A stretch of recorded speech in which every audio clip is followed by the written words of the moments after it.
స్థానిక సంస్థల ఎన్నికలను దృష్టిలో పెట్టుకొని రేవంత్ రెడ్డి ప్రభుత్వం కాంగ్రెస్ పార్టీ నయా డ్రామాకు తెరలేపింది. ఇటీవల నిర్వహించినటువంటి గ్రామ సభల్లో ఏ ఒక్క గ్రామ సభలో కూడా ఒక్క లబ్ధిదారుని కూడా ఒక్క పథకంలో కూడా ఎంపిక చేయలేదు, ఆమోదం తెలపలేదు.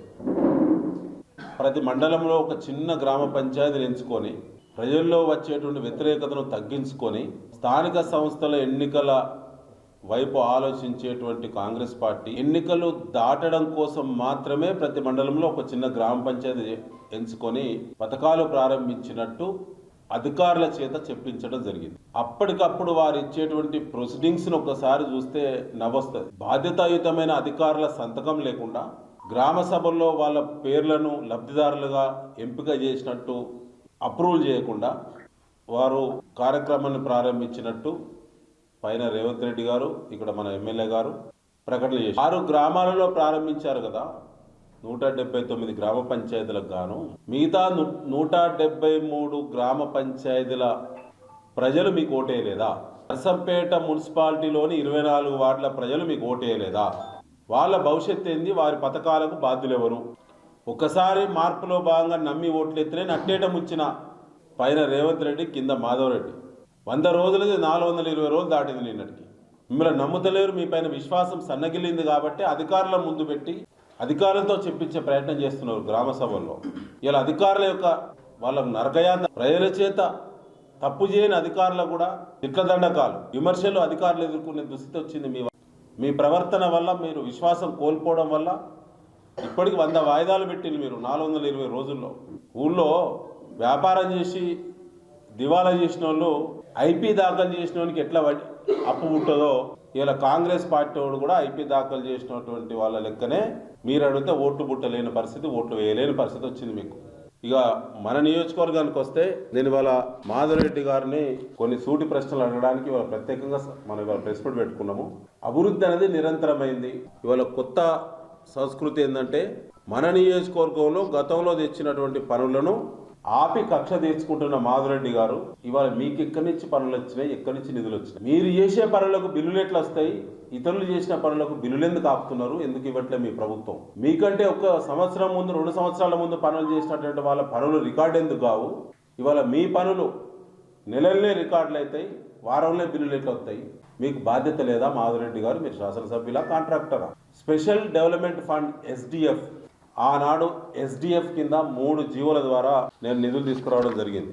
మొత్తం 650 పైచీలకు పనులు. ఇందులో దాదాపుగా 240 పనులు పూర్తయి ఉన్నాయి. ఇది 2023 ఆగస్టు, సెప్టెంబర్, అక్టోబర్ నెలలో ఇచ్చినటువంటి నిధులు 2023-24 బడ్జెట్ ఫైనాన్షియల్ ఇయర్లోకి వెళ్ళి నేను నిధులు తీసుకొచ్చినాను. ఆ పనులు పురోగతి లేవని ఇంజనీరింగ్ అధికారులు పురోగతి లేదు ఏ పని అని ఒకటే సెంటెన్స్లో మొత్తం ఈ 650 పనులను ప్రోగ్రెస్ చూపెట్టకుండా రిటర్న్ చేసిండు. అప్రూవల్ చేసిన SDFల నుంచే నేను తెచ్చిన బడ్జెట్లకు వెళ్ళి అదే ఇయర్లకు వెళ్ళి మొన్న వీరు ఎమ్మెల్యే అయిన తర్వాత మొన్న మార్చి 1వ తేదీన వారు కూడా SDF కింద 10 కోట్ల రూపాయలు తీసుకొచ్చి పనులు పురోగతి అమలు అన్ని అయిపోయినట్టు చూపెట్టి అన్ని పనులు రికార్డు చేసుకున్నారు ఇప్పుడు వాళ్ళ కార్యకర్తలు. ఈ ధర్మమేనా మాధవరెడ్డి గారు? మీరు కాంట్రాక్టరే కదా, పనులు చేసే వాళ్ళ కుటుంబాలు ఉంటాయి, వాళ్ళు పనులు చేసి సంవత్సరం గడిచింది, సంవత్సరంన్నరకు వచ్చింది. మీరు ఎమ్మెల్యే ఉన్నప్పుడు సమీక్ష చేసిలా? ఇంజనీరింగ్ అధికారులు కలెక్టర్ సమక్షంలో ఎన్ని జీవోలు ఇక్కడైతే అందుబాటులో ఉన్నాయో వర్క్ వారిగా సమీక్ష చేసి పని అయిన దానికి పనిని రికార్డు చేసే ధర్మమా కాదా ఉన్నది? ఇళ్ళకెళ్ళి ఈ వందలాది పనులను మీరు ఇష్టం ఉన్నట్టు మీరు మార్చుకునే అధికారం మీకున్నది. కానీ రిటర్న్ ఎందుకు చేసిండ్రు? వాపస్ ఎందుకు పంపించిండ్రు హైదరాబాద్కి? ఇలా పాత పనులు ఆయన రికార్డు చేసుకున్నాడు, మేము కంప్లీట్ చేస్తలేము. కానీ మీకంటే 6 నెలల ముందు వచ్చినటువంటి జీవో ప్రొసీడింగ్స్ ఉంటేనో పురోగతి లేదు, పనుల ప్రోగ్రెస్ లేదని చెప్పి ఒకటే కారణం మీద అన్ని రిటర్న్ కొట్టింది కదా.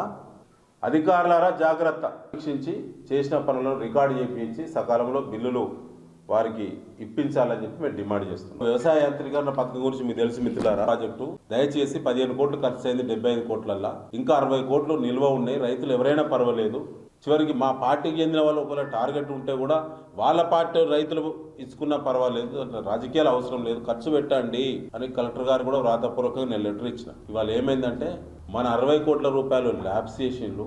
ఈ 60 కోట్ల రూపాయలను రాష్ట్ర వ్యాప్తంగా ఫార్మ్ మెకనైజేషన్ స్కీమ్ నర్సంపేటలో ఇక్కడ ఏదైతే మార్కెట్లో ప్రదర్శించిన అన్ని రకాల యంత్రాలను అందులో ఎలిజిబిలిటీ చేస్తూ సేమ్ గైడ్లైన్స్ పెట్టి డీలర్లు ఎలిజిబిలిటీ కాకుండా సప్లయర్స్గా మ్యానుఫ్యాక్చర్ కంపెనీలనే ఎలిజిబిలిటీ పెట్టి సేమ్ ఆనాడు మేము ఎట్లా పెట్టినామో సేమ్ గైడ్లైన్స్ పెట్టి అలా 60 కోట్లను రాష్ట్ర వ్యాప్తంగా ఖర్చు పెడతామని చెప్పి మన వ్యవసాయ శాఖ తెలంగాణ ప్రభుత్వం టెండర్లు పిలిచింది.